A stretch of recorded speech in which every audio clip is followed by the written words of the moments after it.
Well, of course it can change. It's always changing, just the same as anyone else. No, sir, not for us. Our reality does not change.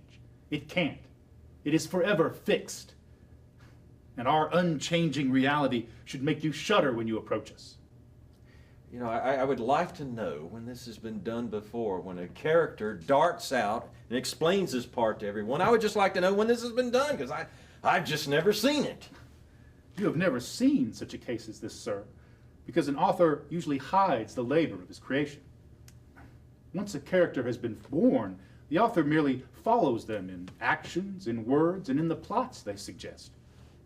Once born, a character becomes so independent that everybody can imagine them in situations and meanings that the author never even thought of.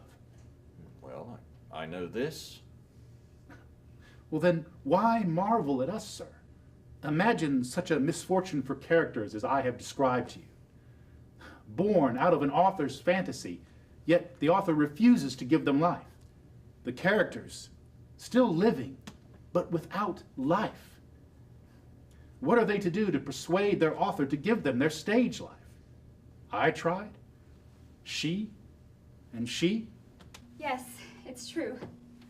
I too have sought to tempt him many times when he would sit at his desk, feeling a bit melancholy at sundown.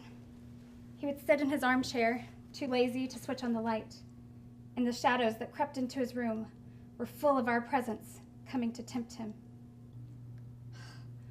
If you would only leave us alone. Mother with that son of hers, I with that child. That boy there, always alone, and I with him. And I alone, alone in the shadows. My life, what scenes we proposed to him. And I tempted him more than any of the others. Perhaps. And it may have been your fault that he refused to give us life. You were too insistent, too unrestrained. Nonsense! He himself willed me like this. In my opinion, he abandoned us over a fit of depression, over the contempt of the type of theater the public sees and likes. Oh, all right, for heaven's sake, let's get on with the action. It seems to me that we have plenty of action here already with us coming into his house. You said we couldn't change the scenery every 5 minutes. No, you can't have everything like that. We've got to mold everything, all the thoughts and everything into a tight, simultaneous action. We can't have the boy running around from room to room contemplating, what was it you said? Consumes him, sir. Wastes him away. Oh, well, that may be, but we can have him up there, and you want him there and the girl running around playing in the garden. One there and one in the garden. Is that it? Yes.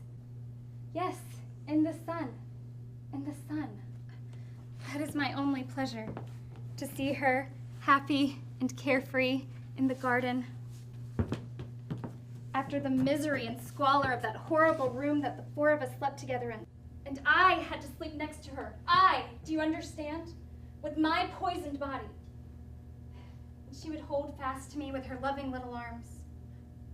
In the garden, whenever she spied me, she would run to me and take me by the hand. She didn't care for the big flowers, only the little ones. And she loved to show them to me and make a party of it. Okay, we'll do it. We'll do it in the garden. We'll have it all in the garden. We'll group all the other scenes there. Vera! Yes, sir? All right, we'll need some artificial bushes and something that look like a basin of a fountain. Done. Oh, good. All right, well, you fix it up. Fine, that'll work. All right, now we'll have to, instead of having the boy wander around from door to door, we'll have him, just playing in the garden. And it'll be a little bit difficult to find someone to do the thing with the flowers, like you said. Let's just give it a rough try and see how it looks here. Oh, come on, let's give it a try here. And